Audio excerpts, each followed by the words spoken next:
90 రోజుల కోర్సు పూర్తి చేస్తే చాలు 100% ప్లేస్మెంట్ సపోర్ట్ తో సాఫ్ట్వేర్ జాబ్ మీ సొంతం. వెంటనే కోడ్ జ్ఞాన్ డెస్టినేషన్ ని సంప్రదించండి. నమస్తే రాంప్రసాద్ గారు. నమస్తే విష్ణు గారు. సార్ రాంప్రసాద్ గారు, ఇప్పుడు మనం ఎప్పుడైనా బంధువుల పెళ్ళిళ్ళకో ఫంక్షన్స్కో ఏదైనా ఈవెంట్స్కి వెళ్తుంటాం. కొంతమంది బంధువులు కనిపించి మన దగ్గరకు వస్తుంటారు. మనం అడిగినా అడగకపోయినా లాస్ట్ మంత్ శంషాబాద్లో ఒక విల్లా కొన్నాము, మొయినాబాద్లో ఒక రిసార్ట్ కొన్నాము, పటాన్చెరులో ఇంకొక బంగ్లా కొన్నాము, లేదంటే ఊరి యొక్క సిటీ అవుట్స్కట్స్లో ఒక 5 ఎకరాల పొలం కొన్నాము, 10 ఎకరాల పొలం కొన్నామని మనం అడిగినా అడగకపోయినా వచ్చి చెప్తుంటారు. సరే, అంటే వాళ్ళు కూడా సాఫ్ట్వేర్ ఇంజనీర్లే. వాళ్ళకి నెలకు ఒక 2 లక్షలు 3 లక్షలు ఐటీ ఇన్కమ్ వస్తుంటుంది, నెలకి ఒక 2-3 లక్షల ఆదాయం వస్తుంటుంది. మాట్లాడితే ఏమో మొయినాబాద్లో ఫామ్ హౌస్ అంటారు, ఇంకో దగ్గర రిసార్ట్ అంటారు, అక్కడ 10 ఎకరాలు కొన్నామంటారు, ఇక్కడ 10 ఎకరాలు కొన్నామంటుంటారు. ఏంటి అసలు మనకున్న నికర ఆస్తిలో రియల్ ఎస్టేట్ ప్రాపర్టీ అనేది అసలు ఎంత ఉండాలి అంటారు? తప్పకుండా ఎంత ఉండాలి, ఎంత ఉండకూడదు, దానికంటే ముందు అసలు ఈ ప్రాబ్లమ్స్ బయటకి రావాలి. వాళ్ళు మనకు చెప్పకూడదు అంటే ఏం చేయాలంటే సింపుల్ ట్రిక్ చెప్తా. అలా చెప్పినప్పుడు వెంటనే 10 లక్షలు అప్పు అడగండి. మీరు అది ఇంకొకసారి చెప్పరు. నువ్వు ₹1,00,00,000 కొన్నావు కదా, నాకు 10 లక్షలు అప్పారండి, అది అడిసారి కొన్నా మీకు చెప్పడం అంతే, సగం ప్రాబ్లం సాల్వ్. ఓకే, నా విషయానికి మీరు అడిగిన విషయానికి వస్తే ఎంత ఉండాలి ఒక వ్యక్తికి నికర ఆస్తిలో రియల్ ఎస్టేట్ ఎంత ఉండాలి? ఇప్పుడు ఒక స్టేజ్ వచ్చాక మనం ఏం చెప్పినా, ఇప్పటిదాకా సంపాదించి కూడబెట్టాడు అనుకోండి, ఆయనకున్న ఊర్లో ఉన్న ఇల్లు, హైదరాబాద్లో ఉన్న ఇల్లు, పొలం, 2 ప్లాట్స్ అంతా కలిపితే 4 కోట్లు ఉన్నాయి, జీతం 1 లక్ష ఉంది అనుకోండి. ఇప్పుడు మనం ఏం చెప్పి ఇప్పుడు తినగా మిగిలినంతా వేరే దగ్గర పెట్టినా, ఒక 10 ఏళ్ల పాటు పెట్టినా ఇది ఎంత కూడబెడుతుందో దీనికన్నా అది చాలా పెరిగేది ఎక్కువ ఉంటుంది. You will never match. అంత ఈజీ కాదు రియల్ ఎస్టేట్ ఇంత ఉండాలని చెప్పడం. ఎందుకంటే ఆల్రెడీ ఉన్నది, తరాల నుంచి వచ్చేది, తండ్రి నుంచి తాత నుంచి వచ్చేదే చాలా ఉంటుంది కదా, ఇదంతా కూడబెట్టలేడు. నేను ఒక సింపుల్ పాయింట్ ఏం చెప్పానంటే, just simple point, not standard కాదు. ఒక వ్యక్తికి తనకున్న పూర్తి ఆస్తిలో సగానికి మించి రియల్ ఎస్టేట్ ఉండకూడదు. ఈ ఒక్క రూల్ ఫాలో అయితే జీవితం అద్భుతంగా ఉంటుంది. ఏమీ లేడు ఆనందం, వాడికి ఏమున్నా ఓకే, అసలు నాకు ఏమీ లేదంటే టెన్షనే లేదు. బట్ మీకంటూ ఆస్తులు ఉంటే మీ ఆస్తుల్లో 50%కి పైగా రియల్ ఎస్టేట్ పెట్టుకోవద్దు. స్థలాలు కానీ, పొలాలు కానీ, ఇల్లు కానీ, ఏదైనా కానీ. అదేంటి సార్ మీరు ఇలా మాట్లాడతారు అంటే, ఇప్పుడు ఇవన్నీ ఇల్లిక్విడ్ అసెట్స్ కదా. ఇప్పుడు ఒక ఇల్లు ఉంది, 2 ఏళ్ళు కొన్నాడండి ఆయన, ఓకే, డబ్బులు దుబారా అయిపోతే ఏం చేసుకుంటాం, వచ్చే జీతాలు ఇద్దరం కష్టపడుతున్నాం, రాత్రి వాళ్ళు కష్టపడుతున్నాం, మరి ఏం చేసుకుంటాం, ఉన్న కొద్దీ వాడు వీడు అడుగుతాడు, ఇదంతా ఎందుకని చెప్పి ఇంకో ₹1,00,00,000 ఫ్లాట్ తీసుకున్నాడు. ₹1,00,00,000 ఫ్లాట్ కొన్నాడు, రెంట్కి ఇస్తాడుగా. 2 ఏళ్ళు కొంటే 2 కాపురం పెట్టలేరుగా, 2 ఏళ్ళు రెంట్కి ఇవ్వాలి. ఈసారి అడగండి, దాన్ని ట్రై చేస్తున్నాం అండి. 2 ఏళ్ళు రెంట్కి ఇవ్వాలి, ఎవరైనా రెంట్కి ఇవ్వాలి, మీరైనా నేనైనా. ఇప్పుడు 2 ఏళ్ళు రెంట్కి ఇస్తే ₹1,00,00,000 ఫ్లాట్కి ఎంత వస్తుంది రెంటు హైదరాబాద్లో? మా అంటే గొప్పగా 25,000 వస్తుంది. 25 నుంచి 30,000. 25 సరే, 25 వర్షం ప్రకారం 25,000. ఈ ఎవడ వర్షం కాదు, 10 చూస్తే తేలిపోతుంది, యావరేజ్ అక్కడికే వస్తుంది. ఓకే, అంటే ₹1,00,00,000 పెట్టుబడి నువ్వు పెట్టావు, అది ఓనా పక్కన ఎడిసింది. మీరు పెట్టిన ₹1,00,00,000 పెట్టుబడికి మేబీ డబ్బు లేనోడు 20 లక్షలు డౌన్ పేమెంట్, 80 లక్షల లోను, ఒక 70,000 ఈఎంఐ కడుతున్నాడు. ఈతకి ఆ ప్రాపర్టీ నుంచి వచ్చే ఆదాయం అంతా నెలకి 25,000. ఒక మంచి టెనెంట్ దొరికాడు, నీట్గా చూసుకుంటాడు, మనకన్నా నీట్గా పెట్టుకుంటాడు. ఒక 6 నెలలు ఉన్నాడు, 6 నెలల్లో ట్రాన్స్ఫర్ అయిపోయింది. చాలా పద్ధతిగా చెప్పాడు, 2 నెలల్లో ఖాళీ చేస్తాను, నాకు ట్రాన్స్ఫర్ అయిపోయింది, నోటీస్ పీరియడ్లో ఉన్నాను, ఈ 2 నెలలు ఇచ్చిన అడ్వాన్స్ అడ్జస్ట్ చేసుకుంటా అన్నాడు. అది రెంట్లో కలిపేసుకోండి, మీరు కూడా ఓకే అన్నారు. లేదు నాకు పోయేటప్పుడు ఏమంటే అట్లయినా ఓకే అన్నాడు.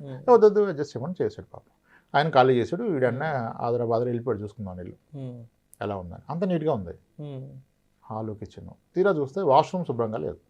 ఇప్పుడు ఎవడు కడగాలి? వనరే కడిగించాలి, మనుషులను పెట్టి. అంటే నువ్వు ₹1,00,00,000 పెట్టి ఇల్లు కొనుక్కుంది ఎందుకు? That's a point. ఒకదానికి చెప్పట్లా, మేబీ రెండోది కట్, కానీ మొత్తం ఇవే ఉంటే మన పని ఇదే అయిపోద్ది కదా. ఇప్పుడు 1 ఇల్లు 2 ఇల్లు ఉంటే ఓకే, మొత్తం ఇదే ఉంటే ఇదే పనిగా వాడిపోయాడు, ఈడిపోయాడు, ఖాళీ చేశాడు, గొడవ పడ్డాడు, ఇది ఇంటికి సున్నాలు వేయించాలి, పెయింట్లు వేయించాలి, 10,000 పెట్టి బాతులను కడిగించాలి. ఇంత చేస్తే నీకు వచ్చే ఇన్కమ్ ఎంత? ఇప్పుడు నీకు ₹1,00,00,000 అయితే బ్లాక్ అయిపోయినాయి, దాని నుంచి ₹10 అంటే ఈ వచ్చే అద్దె తప్పితే ఇంకేం రాదు కదా. నీ ₹1,00,00,000 బ్లాక్ చేస్తే నీకు వచ్చేది 25,000 కదా నెలకి. ఈ 25,000 నువ్వు ₹1,00,00,000 అక్కడ పెట్టింది, పెరిగేదంతా గాల్లో ఏ రోజు వస్తుంది? రేపు నీకు ఎమర్జెన్సీ పడ్డది, నీ కొడుకు అవసరం 25 లక్షలు సన్నగా కొట్టాలి, వస్తుందా? దాంట్లో బెడ్రూమ్ బాత్రూమ్ అమ్మతో అమ్మలేవు కదా, ఒక బెడ్రూమ్ అమ్మలేవు, సన్నగా అమ్మలేవు. కాబట్టి నేను రియల్ ఎస్టేట్కి అగెనిస్ట్ అని చెప్పట్లేదు. సగం పెట్టండి, మిగిలిన సగం వేరే దగ్గర ఉంటే అక్కడ నుంచి తీసుకోవచ్చు కదా. 50%కి మించి రియల్ ఎస్టేట్ ఉండొద్దు. ఇది అంత సులువైన మార్గం కాదు. ఆల్రెడీ కూడబెట్టినోడికి ఇప్పుడు ఇందాక అన్న ఎగ్జాంపుల్కి వస్తాం. ఇప్పుడు వైఫ్ అండ్ హస్బెండ్ కలిపి సరే యావరేజ్ జీతాలు ఒక 80,000, 80,000, 1,60,000 సంపాదిస్తున్నారు. ఆల్రెడీ ఒక హోమ్ లోన్ తీసుకున్నారు. ఓకే, దాన్ని ఒక 80 లక్షలు కొన్నారు. ఇప్పుడు 1,50,00,000 అయిపోయింది. బాగా పెరిగింది, 5-6 ఏళ్ళకే డబుల్ అయిపోయింది, 1,50,00,000 అయిపోయింది. ఇప్పుడు 1,50,00,000 విలువ చేసే ఒక ఇల్లు ఇక్కడ ఉంది హైదరాబాద్లో. దాని లోన్ ఇంకొక 30 లక్షలు అవుట్ స్టాండింగ్ ఉంది. దీనికి తోడు జీతాలు పెరిగినాయి అని చెప్పి టాప్అప్ లోన్ తీసుకుని 2 స్థలాలు కొన్నాడు. అవి కూడా పెరిగినాయి. అవి 2 కలిపి ఒక 80 లక్షలు అయింది. 1,50,00,000 ప్లస్ 80 3,30 2,30. ఓకే, 2,30 అయింది. ఇది కాకుండా తల్లిదండ్రుల నుంచి వచ్చేవి అత్తగారు, మామగారు, ఫాదర్ నుంచో ఇంకో 1,00,00,000 ఉంది అనుకోండి. మొత్తం మీద నాకు రియల్ ఎస్టేట్ ఇప్పుడు ఉన్న బలంగా తీసేస్తే 4 కోట్లు వస్తాయి. ఇప్పుడు ఆయనకి చెప్పాం మనం, బాబు రియల్ ఎస్టేట్ 50%కి మించి ఉండటం కరెక్ట్ కాదని. ఉన్నదంతా అదే కదా. అప్పుడు ఆయన ఏం చేయాలి? ఉన్నదాన్ని తీయడానికి ఎవరికి మనసు రాదు. ఇప్పుడు ఈయన తినగా మిగిలిందంతా ఏ మ్యూచువల్ ఫండ్లో పెట్టడం మొదలుపెట్టాడు. ఎంత పెడతారు? అటు ఈఎంఐ పోవాలా, ఇటు ఖర్చులు పోవాలా, పిల్లల చదువులు పోవాలా. సరే గట్టిగా 50,000 ఎస్ఐపి మొదలుపెట్టాడు అనుకోండి. పెరిగే జీతం అంతా పెడతాను. నెలకి యావరేజ్ ఒక 50,000 పెట్టాడు. నెలకి 50,000 అంటే సంవత్సరానికి 6 లక్షలు. ఒక 10 ఏళ్ల పాటు పెట్టాడు అనుకోండి. ఇతను పెట్టిన పెట్టుబడి 60 లక్షలు. 15% రిటర్న్ వేసుకుంటే 1,20,00,000 అవుతుంది కదా. అంటే మ్యూచువల్ ఫండ్లో 50,000 పెడితే 10 ఏళ్ళలో 1,20,00,000 కూడబెడతావు. కానీ అప్పటిదాకా నీకు ఆల్రెడీ ఉన్న 4 కోట్లు ఎంత అయింది పెరిగి? కనీసం 8 కోట్లు అవుతుంది. ఇది కూడా పెరుగుతుంది కదా. మరి అప్పుడు ఎలా నువ్వు 50%కి వస్తావు? It is not possible.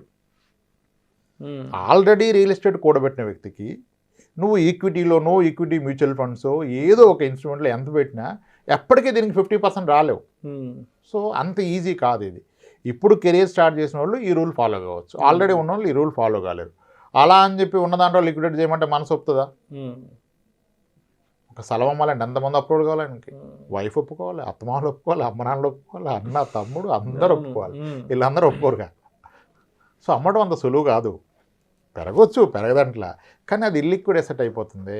అంటే నేనేమంటానంటే హ్యావింగ్ కంప్లీట్ తప్పలేదు. ఇప్పుడు 8 కోట్ల ఆస్తున్న వాళ్ళు 10 కోట్ల ఆస్తి ఉంది, మొత్తం రియల్ ఎస్టేట్ ఉంది. అది ఎలాగంటే నువ్వు సముద్రం మధ్యలో ఉన్నావు షిప్లో, చుట్టూరు నీళ్ళే, సూపర్ కదా. తాగడానికి నీళ్ళు నీ చెంబు, నీ దగ్గర గ్లాస్ ఉందా? పనికిరావు. అదే రియల్ ఎస్టేట్. రియల్ ఎస్టేట్ ఇది ఇల్లిక్విడ్, మొత్తం నీళ్ళే, సూపర్. కానీ తాగడానికి చెంబు లేదే, ఒక గ్లాస్ వాటర్ లేవే. అది that's the problem you going to face. ఎప్పుడైతే మీరు మొత్తం రియల్ ఎస్టేట్లో పెడతారో రేపటి రోజు మీకు ఆస్తి ఫుల్ ఉంటుంది. సన్నగా అవసరం పడితే 10 లక్షలు తీయగలరా? వచ్చే రెంట్లు ఉంటే 60-70 వేలు, కానీ మీకు 10 లక్షలకి అవసరం అయితే మరి దాని మీద లోన్ వస్తుందా? ఇప్పుడు 1 కోటి రూపాయలు ఇల్లు ఉంది, ఉద్యోగం పోయింది, 1 కోటి రూపాయలు ఇంటి మీద బ్యాంక్ ఒక 20 లక్షలు లోన్ ఇస్తాడా? ఇప్పుడు how do you repay? Job లేదు కదా, సర్వీసింగ్ ఎలా చేస్తావు నువ్వు? ఇన్కమ్ లేదు కదా. సిబిల్ పోయింది, ఎవడో ఫ్రెండ్ గ్యారంటీ ఇచ్చాడు, షూట్ ఇచ్చాడు, ఆడ దెబ్బ పోయింది, రాదు కదా నీకు 1 కోటి రూపాయలు ఇంటి మీద. అంటే పేరుకి నీకు కోట్లు ఆస్తుంది, నీకు అవసరం వస్తే 10 లక్షలు పుట్టినప్పుడు అది ఎలా అసెట్ అవుతుంది? So that's where I say సగానికి మించి రియల్ ఎస్టేట్ పెట్టుకోవద్దు. మిగిలిన సగం మీరు ఎక్కడైనా పెట్టుకోండి. ఇంకా మళ్ళీ అది ఇదేం కాదు, విడిదం తడిదం ఏమొద్దు, అది తప్ప ఇంకెక్కడైనా పెట్టు. Then your life will be comfort. కానీ ఇదంతా ఈజీ కాదు. ఆల్రెడీ కూడబెట్టినోడు ఇంకా వచ్చేదంతా దాచినా అవదు. అలానే మనం రికమెండ్ చేసిన ఇప్పుడు ఫాలో కాడు, తీస్తాడా? ఉన్న రియల్ ఎస్టేట్ అమ్ముతాడా? క్రైమ్ కదా అది. స్థలం అమ్ముకోవడం ఏంటి ఇంకా చిన్న విషయం? అది ఆ ప్రాబ్లంలో పడిపోదు. ఇది వచ్చిన దాకా అర్థమవుదు. ఇప్పుడు మనం చెప్తే ఆల్రెడీ ఉన్న వాళ్ళకి ఇది అర్థమవుద్ది, మనం చెప్పింది. లేనివాడికి అర్థమవుదు. ఇట్లా అంటారేంటి, అది బాగా పెరుగుతుంది, మీకేం తెలుసు అంటాడు.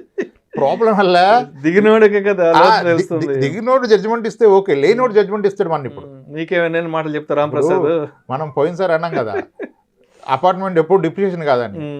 ఎవరు చెప్పారు? అసలు ఎవడు కొన్నదంతా ఇప్పటిదాకా కొన్నోళ్ళు మంచి కామెంట్స్ పెట్టారు. ఒకతను పెట్టాడు ముంబైలో 5 లక్షలు కొంటే, అంటే వాళ్ళు లైవ్ ఎక్స్పీరియన్స్ అవుతున్నారు కదా. నిన్న కూడా ఒక ఆయన మాడుతున్నా, శ్రీరామ్ కాలనీలో 93లో కొన్నానండి, 3 లక్షలకి ఫ్లాట్ అన్నాడు. ఇప్పుడు ఎంత ఉంది సార్ అన్న? 68 లక్షలు 70 లక్షలకి ఈజీ పోతుంది సార్, రెంట్ 22,000 వస్తుంది సార్ అన్నాడు. మరి ఎక్కడుంది డిప్రిషియేషన్? ఇప్పుడు ఆయన కొని 30 ఏళ్ళు అయింది, మనమేమో డిప్రిషియేషన్ ఉందని మాడుతున్నాం. డిప్రిషియేషన్ లేదే. అంటే ఎక్స్పీరియన్స్ అవన వాళ్ళు ఇచ్చేది జడ్జిమెంట్ రాంగ్, కానీ వీళ్ళే ఇస్తారు. అయిన వాళ్ళు సైలెంట్గా ఉంటారు. ఇప్పుడు ఎక్కువ రియల్ ఎస్టేట్ ఉంటే ప్రాబ్లం అంటే మీ మొహంలో మీకు ఏం తెలుసు అంటారు. ఉన్నోడు తెలుస్తుంది అదేంటో, దిగినోడికి తెలుసు. దిగిన వాళ్ళకి తెలుసు. ఎంతమంది పెళ్లి సన్నగా కుదిరితే స్థలాలు అమ్మలేక పొలాలు అమ్మలేక తల పట్టుకొని కూర్చుంటారు. తల పట్టుకొని కూర్చుంటారు. అరే అనుకున్నాం కానీ వెళ్ళిపోతున్నారంట, యూఎస్ వెళ్ళిపోతారు, వాళ్ళంతా 1 month అన్నారు. ఎక్కడ పేపర్లు పెడితే అది పెడితే అవసరమా? ఎప్పుడు మొత్తం అదే ఉంటాయి. ఒక సగం వేరే దగ్గర ఉంటే తీసుకోవచ్చుగా. బ్యాంక్ ఎఫ్డీస్ బ్రేక్ చేయొచ్చు, మ్యూచువల్ ఫండ్స్ బ్రేక్ చేయొచ్చు, ఎక్కడ ఎవరికైనా ఇచ్చిన బ్రేక్, పోస్ట్ ఆఫీస్లో వేసుకున్నా ఏదైనా బ్రేక్ ఆ టైంకి తెచ్చుకోవచ్చు, ఒక గంటలో అయిపోద్ది పని. అది నేను అనేది. సో సగానికి రియల్ ఎస్టేట్ మించొద్దు అనే రూల్ ఫాలో అయితే లైఫ్ విల్ బి కంఫర్ట్. మనోళ్ళు ఏం చేస్తున్నారు, దీన్ని వదిలేస్తాడు వీడు. కొత్తగా పెట్టే మ్యూచువల్ ఫండ్ ఎస్ఐపిలో మొత్తం ఈక్విటీ పెడితే రిస్క్ కదా, ఎంత డెట్ పెట్టాలంటాడు. ఎంత డెట్ పెట్టాలి అంటే మొత్తం ఈక్విటీ పెట్టాలి. మొత్తం ఈక్విటీ పెట్టినా నీకు ఉన్నదంతా డెట్టేగా. నీకు 5 కోట్లు నీ ఓవరాల్ పోర్ట్ఫోలియోలో అలొకేషన్ ఇది. నువ్వు పెడుతున్న 10,000లో అలొకేషన్ కాదు. అసలు 10,000 పెడితే నువ్వు ఛాన్స్ కలిగేది ఏం లేదు అక్కడ. కానీ ఈ 4 కోట్లు ఆస్తుండి 15,000 ఎస్ఐపి స్టార్ట్ చేసిన వ్యక్తి వీడియోలు సెర్చ్ చేస్తున్నాడు, డెట్ ఎంత ఈక్విటీ ఎంత, డెట్ అండ్ ఈక్విటీ అలొకేషన్ చేయాలి కదా అంటాడు. నీకున్న 4 కోట్లు డెట్టేరా బాబో, ఈ 15 అన్న ప్యూర్ ఈక్విటీ పెట్టుకో. 15లో రిస్క్ ఎక్కడిది, నువ్వు పెట్టేదంతా ఇయర్లీ 1,80,000, 2 ఏళ్ళు పెట్టావు, 360 పెట్టావు, మార్కెట్ పడ్డది 30% పడ్డది, 360 కాస్త పడితే 2 అవుతుంది. ఏంది ప్రాబ్లం? జీవితం కోల్పోతావా? మళ్ళీ పెరుగుతుంది కదా. అర్థమైంది కదా. ఎస్, అలా రియల్ ఎస్టేట్ని గ్రేట్ ఎసెటే, బట్ ఏ ఫామ్ ఉన్నది, స్థలమైనా పొలమైనా కమర్షియల్ అయినా ఫ్రాక్షనల్ రియల్ ఎస్టేట్ అయినా ఎంత మేరకు సగం. Rule is 50. It should not be beyond 50. If it is less than 50, you are lucky. You are a good guy. Yes. If it is beyond 50, you are already in bad. Thank you so much, Ram Prasad garu. Thanks.